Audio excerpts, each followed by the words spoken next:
समस्या ये है कि हमारे साथ में हुई नाइंसाफ़ी। 1967 में पहली बार देश में एमएसपी लागू हुआ। 76 रुपये पर क्विंटल गेहूं का भाव था। अब गेहूं का ही लगा लो। सोने का भाव 200 रुपया तोला था, तो 3 क्विंटल गेहूं बेच के 1 तोला सोना आ जाते थे, ले जाते थे। जो ईंट थी, जो ब्रिक्स थी, भट्टे की अव्वल ईंट, वे 30 रुपये की 1000 आती थी। 1 क्विंटल गेहूं बेचा और 2500 ले आए हम। ठीक है।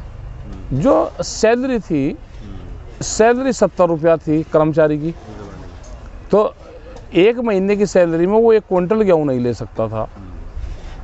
जो मजदूर था हम उसको 5 किलो अनाज देते थे। वो 50 दिन की मजदूरी करके 1 तोला सोना खरीद सकता था वहाँ पे। आज भी हमारा हिसाब करवा दो।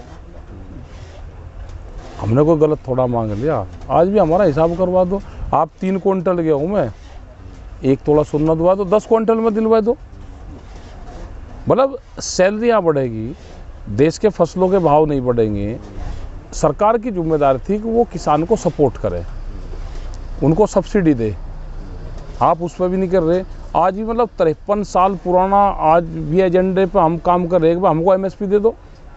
आज तो मार्केट रेट हमको मांगना चाहिए। आज भी हम एमएसपी मांग रहे। तो ये लड़ाई है जी हमारी। तो 2 बात बिल्कुल सिद्ध है। उस टाइम पे क्या हुआ कि किसानों को तो किसान क्रेडिट कार्ड दे दिए। उसने कहा भाई फसलों के रेट मत मांगा तो कर्जा ले लें।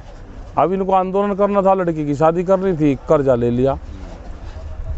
भाव की लड़ाई लड़ी नहीं, कर्जा आता रहा, कर्जा बढ़ता रहा। भाव की लड़ाई लड़ी नहीं, पैसा मिल गया।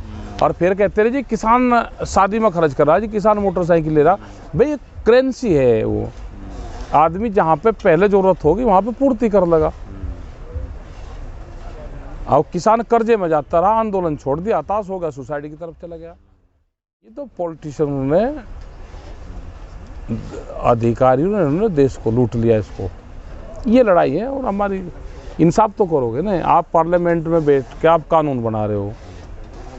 भाई जिसके हाथ में तराजू दे दी और दीखती आंखों वो अपना पलड़े में घेर रहा, तो ऐसे कैसे हो जाएगा। कर्मचारियों को आप पेंशन नहीं दोगे देश के, और जो कानून बनाने वाले हैं वे पेंशन लेंगे।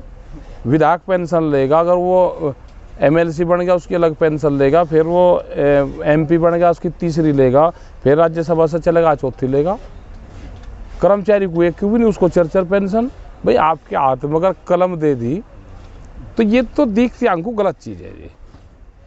ये नहीं होना चाहिए। भाई खेती में घाटा हो रहा और आमदनी दुगनी हो जाएगी। उस मैथ के टीचर से हमको भी मिलवाए दो। हमने यही तो कहा। अगर सरकार बीजेपी की होती तो अब तक बात कर लेती।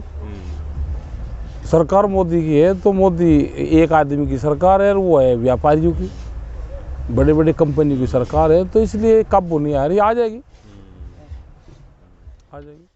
अगर किसी पार्टी की हो तो कोई दिक्कत नहीं होती। सरकार जब एक आदमी पर आ जाए तो तानाशाह हो, तानाशाह हो जाए। तो ये है कि आखिरी बादशाह होंगे, इसके लुटेरों के आखिरी बादशाह भी तो होंगे। तो वे हैं, आ जाएंगे, आ जाएंगे, काबू आ जाएंगे।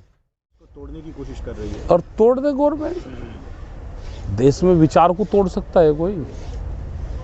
तो आप भाई ये आसियाना ही तो तोड़ सके, क्या विचार भी तोड़ देगी क्या? नहीं, विचार तो गोली से तो टूट सके, कितनों को मारोगे? गोली से भी नहीं टूट सकती है विचार। बस विचार, भाई ये तो वैचारिक क्रांति है। अगर विचार को आप तोड़ सकते हो, बस विचार को तो अगर भाई ये आसियाना ही तो तोड़ सके, विचार तो नहीं तोड़ सकता। विचार से ही परिवर्तन होगा।